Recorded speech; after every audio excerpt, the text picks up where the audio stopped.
આમ આદમી પાર્ટીના ઉમેદવારે ફોર્મ ભરવાનો ઇનકાર કરી દીધો। ઝેર જિલ્લા પંચાયત બેઠક ઉપર આપે રાજેશ રાઠવાને ટિકિટ આપી। સંગઠન મારી વાત નહીં માને ત્યાં સુધી ફોર્મ નહીં ભરવું તેવું રાજેશ રાઠવાએ કહ્યું। આપ ઉમેદવાર રાજેશ રાઠવાની સોશિયલ મીડિયામાં પોસ્ટ। રાજેશ રાઠવા અગાઉ ભાજપ છોડી આપમાં ગયા હતા। ચૈતર વસાવા રજૂઆત સાંભળતા ન હોવાનો તેમણે આરોપ લગાવ્યો।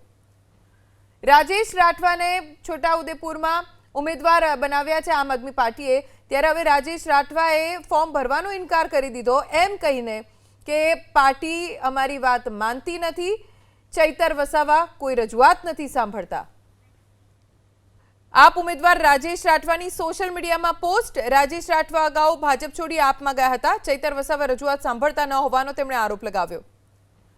રાજેશ રાઠવાને છોટાઉદેપુરમાં ઉમેદવાર બનાવ્યા છે આમ આદમી પાર્ટીએ, ત્યારે હવે રાજેશ રાઠવાએ ફોર્મ ભરવાનો ઇનકાર કરી દીધો, એમ કહીને કે પાર્ટી અમારી વાત માનતી નથી, ચૈતર વસાવા કોઈ રજૂઆત નથી સાંભળતા।